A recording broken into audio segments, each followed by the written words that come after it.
Hello all, আজ আমরা পড়ব কোয়ালিটি অ্যাসুরেন্স সাইকেল। আগের ভিডিওতে আমরা পড়েছি ফ্যাক্টর এফেক্টিং কোয়ালিটি অ্যাসুরেন্স। প্রথমে আছে কি প্ল্যান ফর কোয়ালিটি অ্যাসুরেন্স। আমরা প্রথমে প্ল্যান করব কোয়ালিটি অ্যাসুরেন্সের, তারপরে কি করব সেটিং স্ট্যান্ডার্ড অ্যান্ড স্পেসিফিকেশান। আমরা সেটিং করব স্ট্যান্ডার্ডকে এবং স্পেসিফিকেশানকে। তারপর কি আছে communicate the standard and guidelines. আমরা তারপরে কমিউনিকেট করব স্ট্যান্ডার্ড এবং গাইডলাইনের সঙ্গে।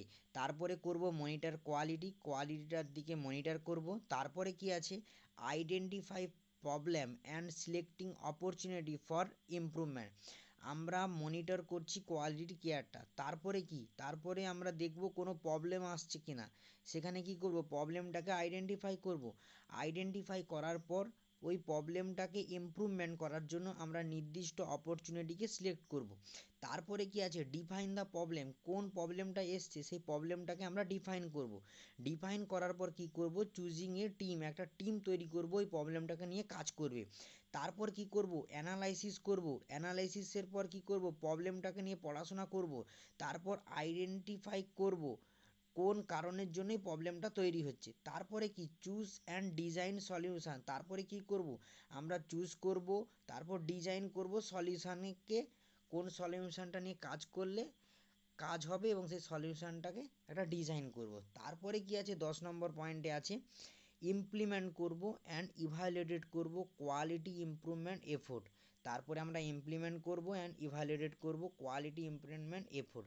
এরপরে আমাদের কাজটা হবে কি আমরা ঘুরে আবার প্ল্যান করব কোয়ালিটি অ্যাসুরেন্সের প্ল্যান করার পর আমরা তারপরে কি করতে পারি, তারপরে করব সেটিং স্ট্যান্ডার্ড অ্যান্ড স্পেসিফিকেশান।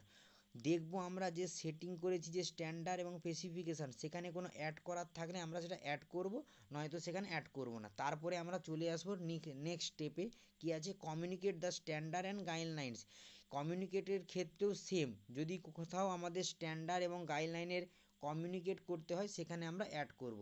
তারপরে আমরা সেম কি করব পরের স্টেপে চলে আসব মনিটর কোয়ালিটিকে আবার ইমপ্রুভমেন্টের জন্য কোয়ালিটিকে আমরা মনিটর করব।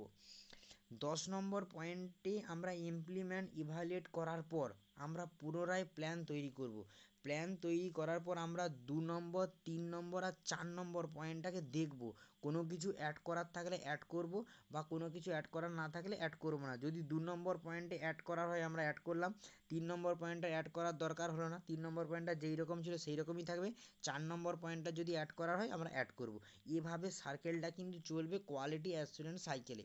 আশা করি আজকের ভিডিওতে তোমরা কোয়ালিটি অ্যাসুরেন্স সাইকেলটা ভালো করেই বুঝতে পেরেছো। ওকে, থ্যাংক ইউ সো মাচ।